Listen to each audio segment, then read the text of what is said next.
Hi, this is your video description for your course reflection. So at the end, we're at the end of the course. For units 1, 2, and 3, you're going to do this course reflection.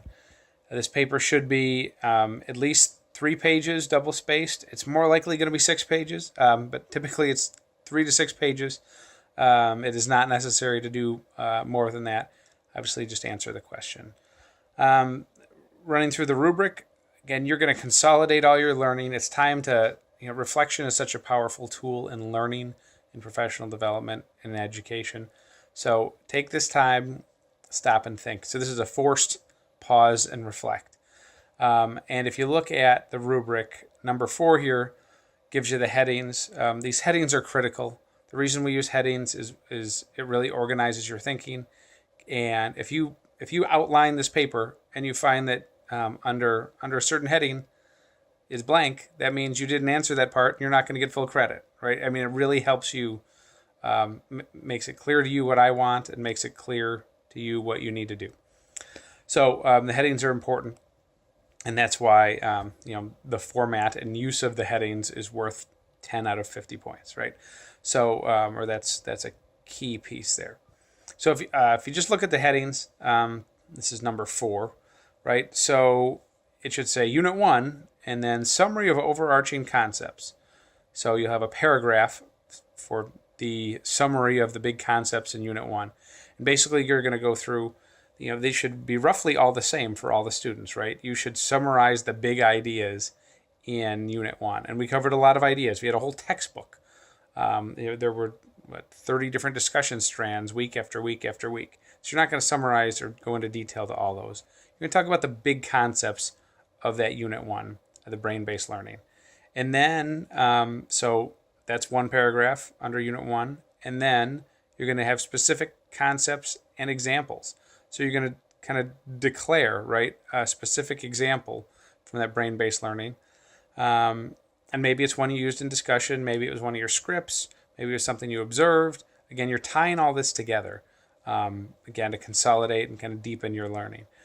So, and then along with a specific concrete example of how you see yourself applying that concept in your classroom. So it's more than what you saw or what, it needs to be specific and forward thinking. This is a first person reflective. This is when I have my class, I would like to do this. I see myself using this. The reflection is in the first person and you're talking about what you're going to do. This is making it real, right? This isn't abstract. We're not talking academic knowledge. We're talking making it real knowledge. And then the third piece, personal reaction. So again, what were some of the most surprising things you learned? What was most helpful? How did this change the way you viewed learning? How will this impact your teaching practice? And again, it needs to be a little more than this was great. It really impacted me. It'll change the way I teach, right? That's not telling me how. That's kind of fluff, right? So I need you to be reflective for full credit.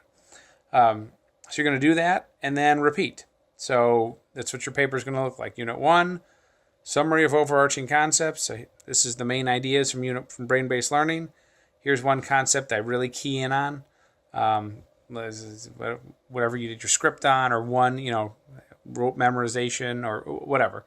And then this is how I see myself using it.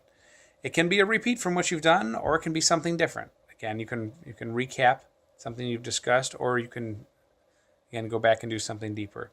Again, for Unit 2, same thing. Unit 2, this is what Unit 2 is about. This is a concept that really struck home. This is how I see applying it in my classroom. And then personal reactions overall. This is how it's changed the way I've thought about learning.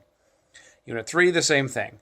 So you'll have arguably 9 sections here in your paper, which is why it's at least 3, probably like 6 pages. It can be more, but this should be, again, kind of an earnest reflection. I would recommend that you do this for all of your courses, regardless of credit. This is what you do when you get to the end of a learning exercise, is you dial it back and think about what you've learned, what you're going to do with that information. So go back and reread your discussions, reread your unit assignments, your classroom observations, and the highlights there.